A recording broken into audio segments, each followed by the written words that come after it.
Hello everyone, एक बार फिर से आप सभी का स्वागत है आपका अपने इस यूट्यूब चैनल एजुकेशनल गैलरी में। दोस्तों, इस पर्टिकुलर वीडियो में हम क्लास 9th का जो बायो का फर्स्ट चैप्टर है the fundamental unit of life और सेल बायोलॉजी, इससे रिलेटेड एनसीईआरटी बेस्ड जो इंपॉर्टेंट क्वेश्चन बन सकते हैं उस क्वेश्चंस को हम डिस्कस करेंगे। वो सारे क्वेश्चंस आपके ये तो टॉपिक को भी अच्छे से बूस्ट करेगा। यदि आपको टॉपिक में भी कहीं लग रहा है कि कुछ कमजोरी है, कोई चीज़ समझ नहीं पा रहे हैं, तो आप क्वेश्चन के माध्यम से भी अच्छे से समझ सकते हैं। और क्वेश्चंस जो हम करेंगे वो भी अच्छे अच्छे क्वेश्चंस हैं, एनसीईआरटी बेस्ड क्वेश्चन है। किसी भी एग्जाम में, अगर आपका स्कूल लेवल का एग्जाम हो या आगे भी कोई एग्जाम होगा, अगर सेल बायो से क्वेश्चन पूछे जाएगा तो आप 100% मानिए कि वहीं से क्वेश्चन आएगा, उससे बाहर क्वेश्चन नहीं बन सकता है। या टॉपिक को आप अच्छे से पढ़ें तो वो सारा क्वेश्चन आप बना सकते हैं। ऑल राइट, तो एक एक क्वेश्चन को अच्छे से देखेंगे हम। स्टार्ट करते हैं क्वेश्चन फर्स्ट से, बने रहे आप अंत तक। फर्स्ट क्वेश्चन हमारा है which of the following can be made into crystal. मतलब इसमें से चार ऑप्शन है आपका। बैक्टीरिया दिया हुआ है, अमीबा, वायरस, स्पर्म, इसमें से किसका हम क्रिस्टल बनाया जा सकता है। तो इन दोनों आपको अगर याद हो, कोविड के समय में वायरस, जब कोरोना वायरस था ना, तो कोरोना वायरस को स्टडी करने के लिए उसका क्रिस्टल बनाया गया था। तो वायरस का क्रिस्टल बनाया जाता है, याद रखिएगा, वायरस का क्रिस्टल बनाया सकता है, क्योंकि उसके पास सेल के जैसे जो एप्रोप्रिएट सेल में, कंप्लीट सेल में जो स्ट्रक्चर वगैरह होना चाहिए, प्लाज्मा मेम्ब्रेन होना चाहिए, न्यूक्लियस होना चाहिए। ऑल राइट, न्यूक्लियस आपका मेम्ब्रेन बॉन्ड भी हो भी सकता है, नहीं भी हो सकता है, साइटोप्लाज्म होना चाहिए। इस प्रकार का उसमें कंप्लीट स्ट्रक्चर नहीं दिखता है, इसलिए वायरस को हम सेल नहीं कह सकते हैं। वायरस को हम कनेक्टिंग लिंक बिटवीन लिविंग और नॉन लिविंग भी बोलते हैं। ऑल राइट, क्योंकि ये जो वायरस यदि शरीर के बाहर या किसी भी लिविंग ऑर्गेनिज्म के बाहर रहता है, होस्ट के बाहर रहता है, वो नॉन लिविंग फॉर्म में रहता है। लेकिन शरीर के जैसे ही बॉडी के अंदर जाता है, लिविंग ऑर्गेनिज्म के अंदर जाता है, तो ये लिविंग हो जाता है। तो इसलिए हम वायरस जो है दोनों को, उसको कनेक्टिंग बिटवीन लिविंग और नॉन लिविंग के बीच में रखते हैं उसको, और इसका हम क्रिस्टल बनाया जा सकता है। तो ऑप्शन हमारा सी, वायरस, करेक्ट है। नेक्स्ट क्वेश्चन अच्छा क्वेश्चन है, a cell will swell up if. ये आपको भाषा बदल कर, लैंग्वेज बदल कर ये क्वेश्चन अक्सर है कि पूछा ही जाता है। और हाइपरटोनिक, हाइपोटोनिक कंसंट्रेशन में, हाइपोटोनिक, हाइपरटोनिक मीडियम में सेल किस में स्वेल करता है, किस में श्रिंक करता है, आपको ये कॉन्सेप्ट यदि पता है तो भाषा कैसा भी हो आप आसानी से उसको क्वेश्चन को सॉल्व कर सकते हैं। देखिए, सेल कब स्वेल करेगा? स्वेल करना मतलब सेल के अंदर पानी आ जाना, सेल फूल गया। तो पानी कब आएगा? पानी चलता है, पानी हो या डिफ्यूजन हो, ऑस्मोसिस हो या डिफ्यूजन हो, हाई कंसंट्रेशन से लो कंसंट्रेशन की तरफ चलता है, मूव जो है सब्सटेंस से मूव करता है। तो सेल स्वेल करेगा मतलब सेल के अंदर पानी आएगा। तो पानी आएगा तो इसका मतलब सराउंडिंग मीडियम में पानी ज़्यादा होगा, सेल के अंदर पानी कम होगा, तो आसानी से सेल जो है स्वेल कर जाएगा। ऑप्शन पढ़ते हैं, the concentration of water molecule in the cell is higher. देखिए यहाँ पर सेल में बताया है कि सेल के अंदर ही जो वाटर मॉलिक्यूल का कंसंट्रेशन है ज़्यादा है। तो जब सेल के अंदर ज़्यादा होगा तो सेल श्रिंक करेगा, सेल के अंदर से पानी बाहर जाएगा, तो ये ऑप्शन हमारा नहीं होगा। सेकंड है, the concentration of water molecule in surrounding medium is higher. जो सराउंडिंग मीडियम है वहाँ पर वाटर का कंसंट्रेशन सेल के कंपेरिजन में ज़्यादा है, तो ऑब्वियसली बात है कि पानी बाहर से अंदर आएगा सेलेक्टिवली परमेबल मेम्ब्रेन के थ्रू, जिसको हम ऑस्मोसिस बोलेंगे। तो बी ऑप्शन हमारा करेक्ट है। थर्ड देखिए, यहाँ पर बोल रहा है कि कंसंट्रेशन जो है पानी का वो सेम है, सेम रहेगा तो नेट मूवमेंट जीरो होगा, ना ही सेल स्वेल करेगा ना ही सेल श्रिंक करेगा, तो ये ऑप्शन भी हमारा नहीं हो सकता है। डी है, concentration of water molecule does not matter, कि वाटर मॉलिक्यूल का कंसंट्रेशन मैटर नहीं करता है। गलत बात है, वाटर मॉलिक्यूल का कंसंट्रेशन मैटर करता है। ऑस्मोसिस में हम लोग इसको ध्यान से देखे हैं। नेक्स्ट है हमारा third number question, chromosomes are made up of. Important question NCERT का है। क्रोमोजोम किसका बना होता है? तो क्रोमोजोम डीएनए एंड प्रोटीन का बना होता है। कभी कभी प्रोटीन के बारे में पूछता है तो यहाँ हिस्टोन प्रोटीन, याद रखिएगा, हिस्टोन प्रोटीन का बना होता है। प्रोटीन का अगर आपको डीपली अगर नाम पूछ ले तो हिस्टोन प्रोटीन, याद रखिएगा।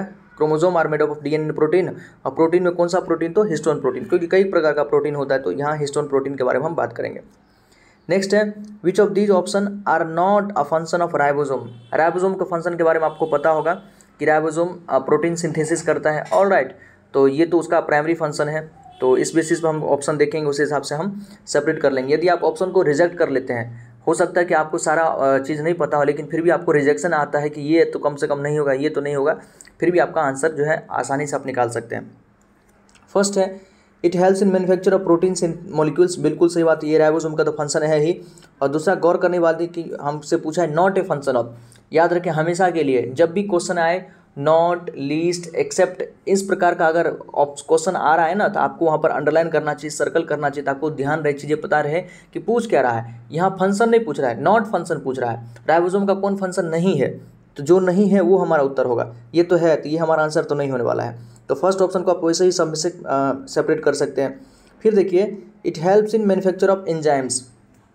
बिल्कुल सही बात है कि एंजाइम जो है ना, प्रोटीन ही एंजाइम्स को बनाता है। तो जब राइबोसोम प्रोटीन को बना रहा है तो राइबोसोम एंजाइम्स को भी बनाएगा। तो सेकंड ऑप्शन तो फंक्शन है, हमसे पूछा है, नहीं है पूछा है। It helps in manufacture of hormone, hormone ribosome नहीं बनाता है, हार्मोन याद रखिएगा, हार्मोन जो है राइबोसोम नहीं बनाता है, तो ये फंक्शन नहीं है। It helps in manufacture of starch molecule, starch molecule भी राइबोसोम नहीं बनाता है, तो ये भी हमारा फंक्शन नहीं है। हमसे पूछा है कौन फंक्शन नहीं है, तो 3 और 4 फंक्शन हमारा नहीं है, ऑप्शन सी करेक्ट है।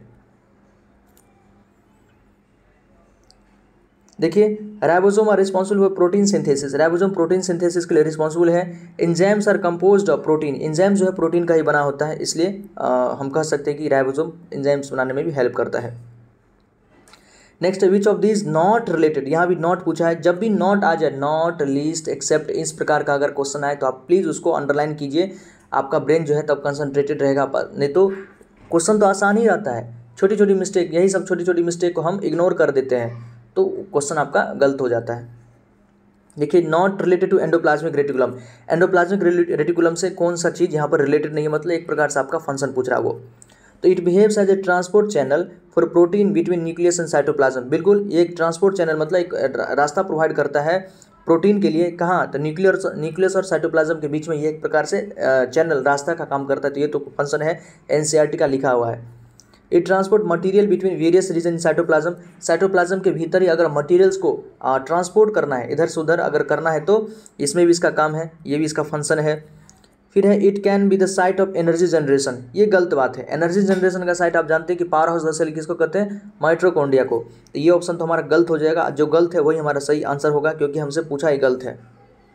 तो सी तो हमारा आंसर हो गया। डी देखते हैं, it can be the site for some biochemical activities of the cell, बिल्कुल बात सही बात है कि सेल के अंदर किसी प्रकार का कोई रिएक्शंस करवाना होता है तो उसके लिए ये साइट एक प्रकार से स्पेस, अरेना, जगह प्रोवाइड कराता है, तो ये biochemical activities of the cell का ये साइट हो सकता है। तो सी ऑप्शन हमारा सही हो गया क्योंकि ये काम किसका है, माइटोकॉन्ड्रिया का है, राइबोसोम एंडोप्लाज्मिक रेटिकुलम का ये काम नहीं है। सी नॉट पूछा है, याद रखिएगा। नेक्स्ट है, following are few definitions of osmosis, osmosis का कुछ डेफिनेशन दिया हुआ है, read carefully and select the correct definition, अच्छे से पढ़िए और करेक्ट डेफिनेशन को आपको यहाँ पर सेलेक्ट करना है।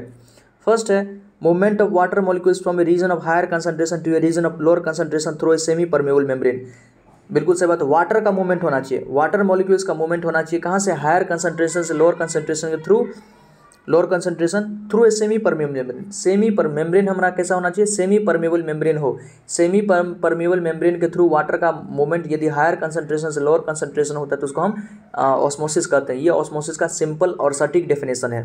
ऑलराइट, तो ऑप्शन ए ही हमारा करेक्ट हो गया। फिर भी हम चारों ऑप्शन को पढ़ेंगे। Movement of solvent molecule, solvent मतलब वही हमारा वाटर के जैसे हो गया, from its higher concentration to lower concentration, solvent को हमको यहाँ पर डिफाइन करना पड़ेगा क्योंकि ऑस्मोसिस जो है वाटर के लिए ही डिफाइंड है, ऑस्मोसिस याद रखिएगा वाटर के लिए ही डिफाइंड है, तो वाटर यहाँ पर वाटर शब्द यूज़ करना कंपलसरी है। सी है, movement of solvent molecules from higher concentration to lower concentration of solution through permeable, नहीं परमिएबल नहीं, एक तो ऑस्मोसिस में आप वाटर याद रखिए और दूसरा सेमी परमिएबल मेम्ब्रेन, ये दोनों शब्द क्योंकि टर्मिनोलॉजी है बहुत ज़्यादा इंपॉर्टेंट है, कीवर्ड्स, यही कीवर्ड्स यदि ध्यान रहता है ना तो हमको अगर लॉन्ग आंसर में चीज़ें अगर पता भी नहीं, बहुत ज़्यादा पता भी नहीं है, लेकिन कीवर्ड्स पता है तो हम चीज़ों को आसानी से लिख सकते हैं, कीवर्ड्स पे फोकस होना चाहिए। फिर मूवमेंट ऑफ सॉल्यूट मॉलिक्यूल नहीं, सॉल्वेंट का, सॉल्वेंट में भी किसका, पानी का, तो सॉल्यूट तो ऐसे ही हमारा गलत हो गया, तो इसलिए हमारा फर्स्ट ऑप्शन दोस्तों सही है। नेक्स्ट है प्लाज्मोलाइसिस, ये प्लाज्मोलाइसिस का मतलब है सेल श्रिंक कर गया है, सेल कब श्रिंक करेगा, मतलब सेल के अंदर से पानी चला गया है, सेल के अंदर से पानी चला गया है, इसका मतलब बाहर पानी कम होगा, मतलब बाहर पानी कम होगा, बाहर सॉल्यूट ज़्यादा था, मतलब हाइपरटोनिक मीडियम हमने सेल को यदि रख देंगे तो वो सेल क्या करेगा, श्रिंक कर जाएगा। ऑलराइट, तो plasmolysis in plant cell is defined as, plasmolysis को हम कैसे डिफाइन कर सकते हैं, तो ब्रेक डाउन या lysis of plasma membrane in hypotonic medium, hypotonic medium अगर हम रखेंगे, बाहर हाइपोटोनिक मतलब सॉलिड कम पानी ज़्यादा, तो पानी ज़्यादा तो पानी बाहर से अंदर आना चाहिए था, सेल के अंदर आना चाहिए था, तो वहाँ पर सेल स्वेल करता, श्रिंक नहीं करता, तो ये ऑप्शन तो हमारा पहले ही गलत हो गया।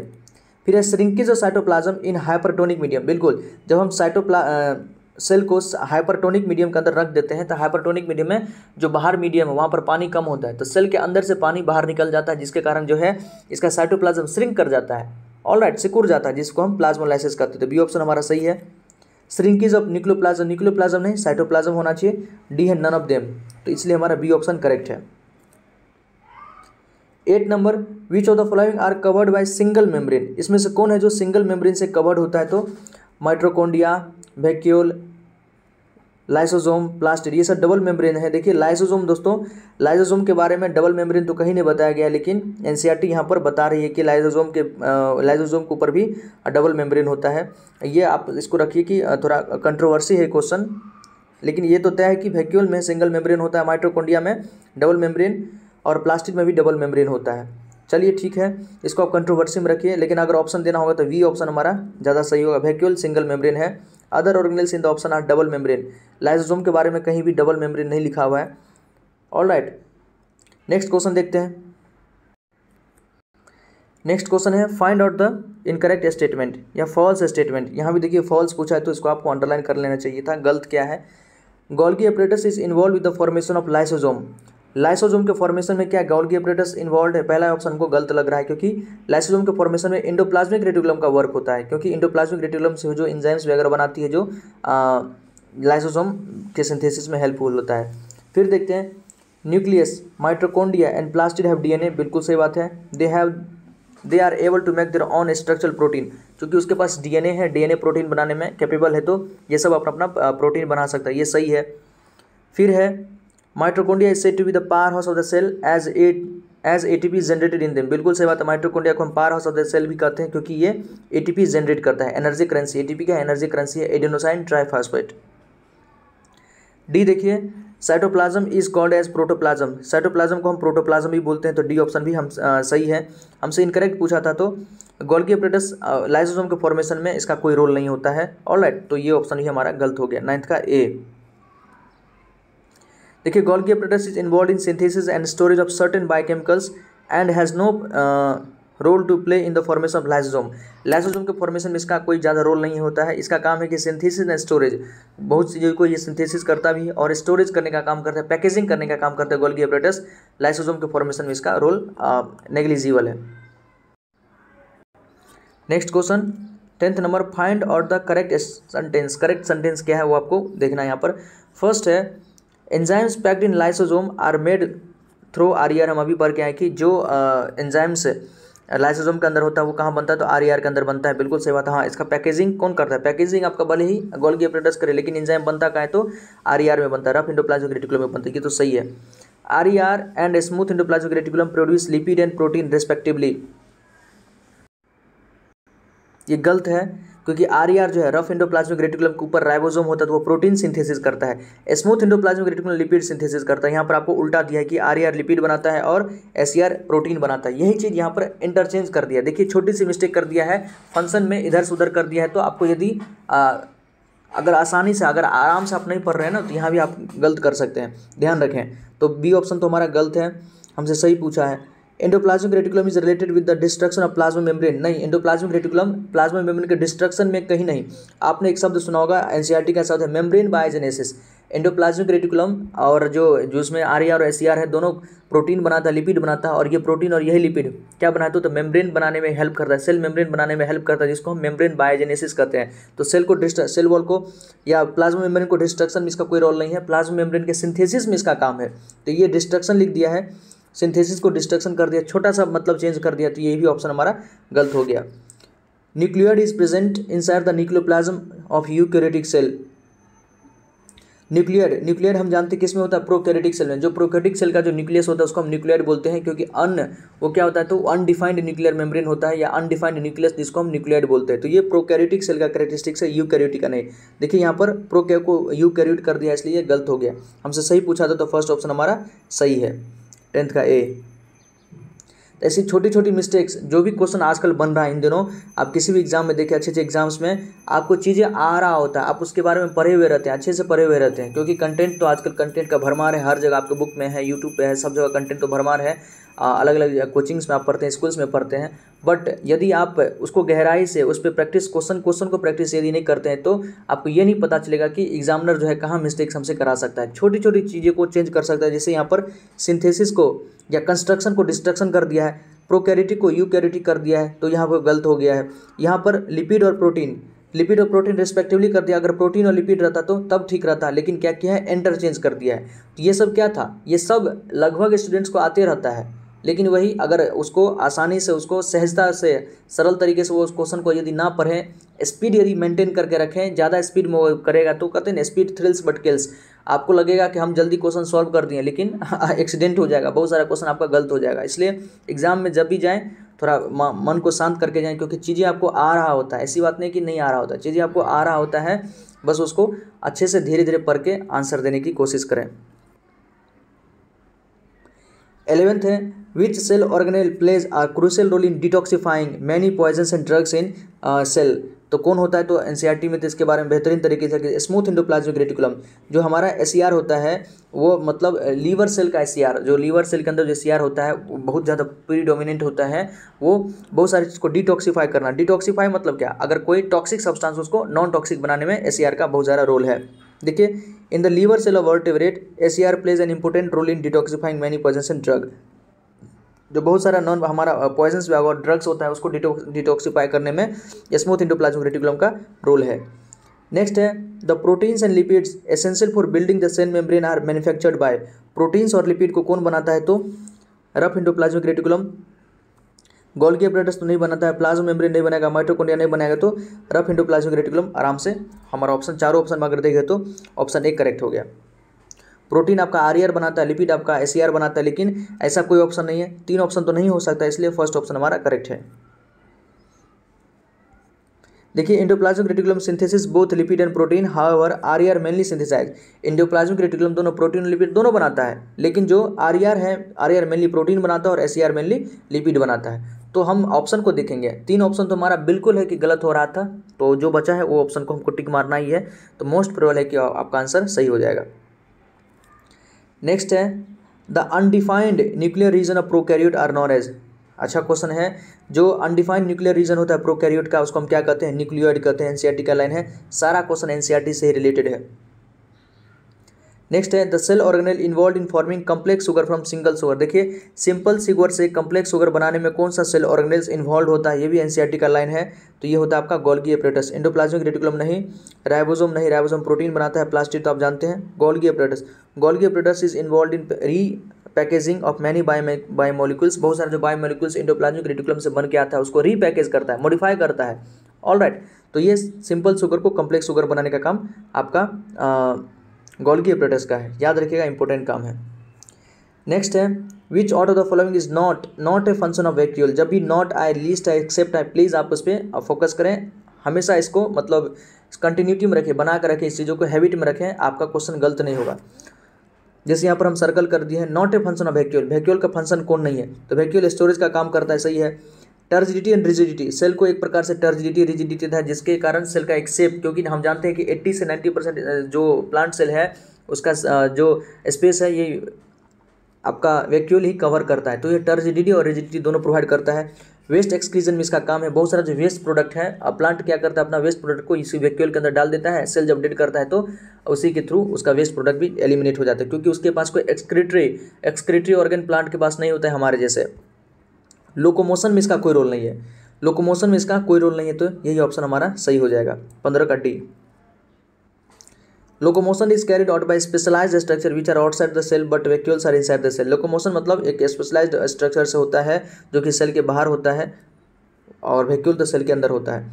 नेक्स्ट है amoeba acquires its food through a process. Amoeba जो अपना भोजन को एक्वायर करता है उसको क्या कहते हैं, तो एंडोसाइटोसिस। आसान क्वेश्चन है, अंदर ले रहा है ना, भोजन को अंदर ले रहा है, उसको एंडोसाइटोसिस कहेंगे। एंडो मतलब अंदर, साइटो मतलब सेल, सिस मतलब process. The process of taking a food inside the cell, the process of taking a food inside the cell is called endocytosis. Exo मतलब बाहर हो जाएगा, तो एक्सो नहीं हो सकता। प्लाज्मोलाइसिस हम जानते हैं, श्रिंकेज ऑफ साइटोप्लाज्म या प्लाज्मा मेम्ब्रेन, प्लाज्मा मेम्ब्रेन का श्रिंकेज हो जाना। प्लाज्मा मेम्ब्रेन जब हाइपरटोनिक मीडियम में श्रिंक कर जाए तो उसको हम प्लाज्मोलाइसिस करते हैं, तो सी ऑप्शन भी हमारा नहीं हो सकता है। एक्सोसाइटिस एंड एंडोसाइटोसाइटोसिस बोथ, ये भी नहीं हो सकता, तो एंडोसाइटोसिस। एंडो मतलब अंदर, साइटो मतलब सेल, सेल के अंदर लेने के जो प्रोसेस है, फूड को सेल के अंदर लेने के प्रोसेस को ही हम एंडोसाइटोसिस कहते हैं। अमीबा अपना भोजन इसी तरह से एक्वायर करता है, उसके पास सूडोपोडिया होता है, फॉस्फेट होता है। ऑलराइट, तो ऑप्शन बी। नेक्स्ट है cell wall of which one of the following not made of cellulose. हम जानते हैं कि प्लांट का सेल वॉल दोस्तों, प्लांट का सेल वॉल सेल्यूलोज का बना होता है। बैक्टीरिया का पेप्टाइडोग्लाइकन का बना होता है, बैक्टीरिया का पेप्टाइडोग्लाइकन का। तो किसका सेल्यूलोज का बना हुआ नहीं, तो बैक्टीरिया का सेल वॉल जो है सेल्यूलोज का बना हुआ नहीं होता है, पेप्टाइडोग्लाइकन का बना होता है। तो ऑप्शन ए तो हमारा ऐसे से हो गया। हाइड्रोला एक एक्वेटिक प्लांट होता है, इसका प्लांट है तो सेल्यूलोज का बना होगा। मैंगो ट्री विनो प्लांट है, सेल्यूलोज का बना होगा। कैक्टस अपने आप एक प्लांट है तो सेल्यूलोज का होगा। फंजाई याद रखिए, फंजाई का जो सेल वॉल है काइटिन का बना होता है, और बैक्टीरिया का जो सेल वॉल होता है पेप्टाइडोग्लाइकन का बना होता है, और प्लांट का तो सेल्यूलोज का बना होता है। नेक्स्ट है silver nitrate solution is use to study. Silver nitrate solution का हम किस यूज़ करते हैं, किस चीज़ को स्टडी करने के लिए, तो गोल्गी एपरेटस जो कैमिलियो गोल्गी थे इन्होंने सिल्वर नाइट्रेट सॉल्यूशन का ही यूज़ करके उन्होंने जो है गोल्गी एपरेटस को स्टडी किया था। जैसे हम प्लाज्मा मेम्ब्रेन को स्टडी करना होता है तो मिथाइलिन ब्लू का यूज़ करते हैं। माइट्रोकोंड्रिया को स्टडी करना होता है तो जेनस ग्रीन, अलग अलग जो डाई वगैरह है, अलग अलग जो डाई है कलर है उसका यूज़ करके हम अलग अलग जो है ऑर्गेनेल्स है उसको हम स्टडी करते हैं। ऑलराइट, तो सिल्वर नाइट्रेट का यूज़ करते हैं हम गोल्गी एपरेटस को रीड करने के लिए। कैमिलियो गोल्गी इसका यूज़ किए थे और ये भी आपके एनसीईआरटी में लिखा हुआ है। नेक्स्ट है कि organelle other than nucleus containing DNA. DNA के अलावा कौन सा ऑर्गेनेल है, सेल ऑर्गेनेल है जो डीएनए मतलब जिसके पास अपना डीएनए और राइबोसोम होता है। तो हम सभी जानते हैं माइटोकॉन्ड्रिया है और उसके अलावा प्लास्टिड भी होता है मतलब क्लोरोप्लास्ट। तो ऑप्शन में हमारे पास माइटोकॉन्ड्रिया है तो सी ऑप्शन करेक्ट हो जाएगा। नेक्स्ट है kitchen of the cell. Cell का किचन कौन होता है, माइटोकॉन्ड्रिया तो किचन नहीं। एटीपी सिंथेसिस यहाँ पर power house of the cell इसको कहते हैं। एंडोप्लाज्मिक रेटिकुलम नहीं। क्लोरोप्लास्ट में फोटोसिंथेसिस होता है, इसको हम किचन ऑफ द सेल कहते हैं। नेक्स्ट है 21 lipid molecules in the cell are synthesised by. Lipid molecules हम सभी जानते हैं आर या रफ एंडोप्लाज्मिक रेटिकुलम मेनली क्या बनाता है, प्रोटीन बनाता है। Smooth endoplasmic reticulum mainly lipid बनाता है। और एससीआर का दूसरा और क्या काम था, डिटॉक्सिफिकेशन ऑफ पॉइजन ड्रग्स। तो लिपिड हम कौन बनाएगा, तो लिपिड आपका smooth endoplasmic reticulum, option A correct है। नेक्स्ट है cell arises from pre existing cell was stated by. जो सेल है प्री एग्जिस्टिंग सेल जिसको ओमनी सेलुला ई सेलुला भी कहते हैं, कि मतलब जो नया सेल पुराने सेल से ही अब बनता है उसको हम ओमनी सेलुला ई सेलुला बोलते हैं। कौन बोला था, रुडोल्फ विर्चो। इन्होंने ही जो cell theory given by Schleiden Schwann, उन्होंने बताया था कि all plant and animal are made of cell and cell is the basic unit of life. Cell जो है यूनिट ऑफ लाइफ का बेसिक यूनिट ऑफ लाइफ है। दूसरा है कि जितना भी प्लांट और जितना भी एनिमल है वो सेल का ही बना होता है। लेकिन उनसे पूछा गया कि बताओ नया सेल बनता कैसे, तो वो वहाँ पर फेल कर गए थे। तो इसी को मॉडिफाई किए थे, इसी में संशोधन किए थे कौन, रुडोल्फ विर्चो। उन्होंने बताया क्या था कि जो नया सेल होता है प्री एग्जिस्टिंग सेल से ही एराइज करता है, ओमनी सेलुला ई सेलुला उसी को हम बोलते हैं। तो रुडोल्फ विर्चो एनसीईआरटी का ही है। Cell theory was given by Schleiden and Schwann. आसान क्वेश्चन है, स्लीडन एंड स्वान ने इन्होंने 1838 और 39 के आसपास सेल थ्योरी दिया था कि cell is the basic unit of life. पहला यही था, दो बात उन्होंने बताया था कि cell is the basic unit of life, और दूसरा all plant and animal are made up of cell. तो Schleiden and Schwann option A. Next the only cell organelle seen in prokaryotic cell. वो कौन सा सेल ऑर्गेनेल जो सिर्फ हमको prokaryotic cell में देखने को मिलेगा, तो माइटोकॉन्ड्रिया आपका ये प्रोकैरियोट में नहीं दिखने मिलेगा। राइबोसोम आपको प्रोकैरियोट और यूकैरियोट दोनों में देखने को मिलेगा, तो बी ऑप्शन सही है। प्लास्टिड आपका यूकैरियोट में दिखेगा सिर्फ, लाइसोसोम में सिर्फ, यूकैरियोट में, तो बी ऑप्शन हमारा करेक्ट है, राइबोसोम।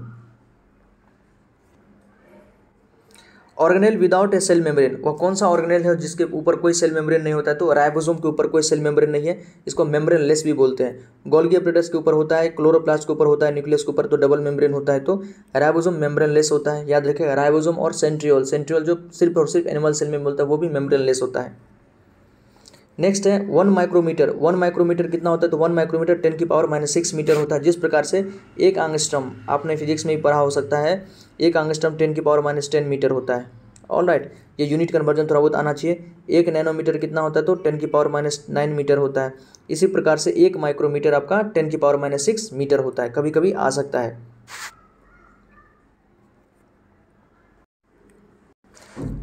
नेक्स्ट क्वेश्चन है हमारा, living cell were first. Living cell को सबसे पहले किसने डिस्कवरी किया था, तो ल्यूवेनहॉक। लिविंग सेल की बात करें तो ल्यूवेनहॉक, और डेड सेल की बात करता तो Robert hook.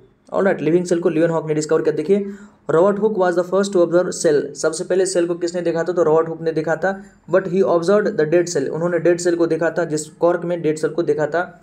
It was Leeuwenhoek who was the first to observe living cell. Leeuwenhoek ने सबसे पहले लिविंग सेल को मतलब स्पर्म सेल को देखा था, Leeuwenhoek.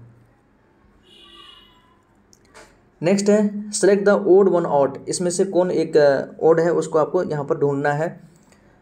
First, the movement of water across a semi permeable membrane is affected by the amount of substances dissolve in it. Next है membranes are made up of organic molecules like protein and lipid, ये तो सही है।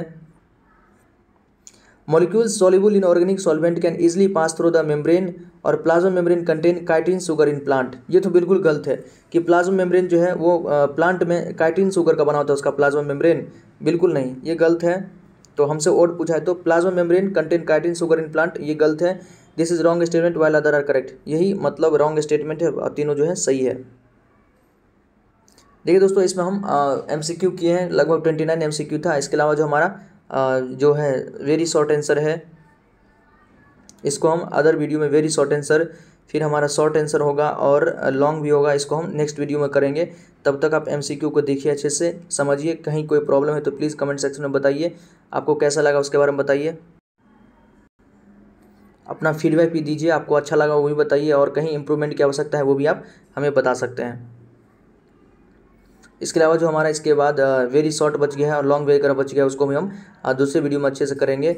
Alright, जैसे पहला question हम देख लेते हैं, 30 पूरा ही देते हैं कि why lysosome known as suicidal bag of the cell. Lysosome को हम suicidal bag of the cell क्यों कहते हैं? देखिए lysosome are known as suicidal bag of the cell because when cell gets damaged during disturbance in cellular metabolism, जब कभी cellular metabolism में कोई डिस्टर्बेंस हो जाए तो लाइसोजोम क्या करता है, खुद को ब्रस्ट कर देता है। उसके अंदर हाइड्रोलाइटिक एंजाइम होता है एंड द डाइजेस्टिव एंजाइम दस release digest their on sale. Digestive enzyme जो निकलता है और वो अपने ही सेल को डाइजेस्ट कर लेता है। ऑलराइट, कभी कभार क्या होता है कि कोई फॉरेन पार्टिकल्स ऐसा आ गया है, कोई माइक्रोब्स वगैरह आ गया है जो सेल को डिस्ट्रॉय कर सकता है, नुकसान पहुंचा सकता है, और नियर बाय सेल को भी नुकसान पहुंचा सकता है। तो उसके अंदर जो लाइसोजोम होता है वो क्या करता है, खुद का एक प्रकार से सेक्रीफाइस कर देता है कि ब्रस्ट हो जाता है ताकि वो सेल डेड हो जाए, नियर बाय सेल कम से कम बच जाए। या कभी कभी मेटाबॉलिज्म अगर कोई डिस्टर्बेंस हो गया, सेल सही से काम नहीं कर रहा है, तो जो है हाइड्रोलाइटिक एंजाइम, लाइसोजोम का हाइड्रोलाइटिक एंजाइम बाहर आ जाता है और जिस कारण कि पूरा सेल ही ब्रस्ट कर जाता है, जिसको उसको कहते हैं कि suicidal bag of the cell. Alright, तो आगे क्वेश्चन जो है हम नेक्स्ट वीडियो में करेंगे। प्लीज़ हमारे वीडियो को सब्सक्राइब कीजिए, चैनल को सब्सक्राइब कीजिए और इस वीडियो को लाइक कीजिए। और आपको जैसा भी लगे प्लीज़ कमेंट सेक्शन में अपने बारे में कुछ लिख सकते हैं, जैसा आपको लगे आप ज़रूर बताइए। धन्यवाद दोस्तों, जय हिंद।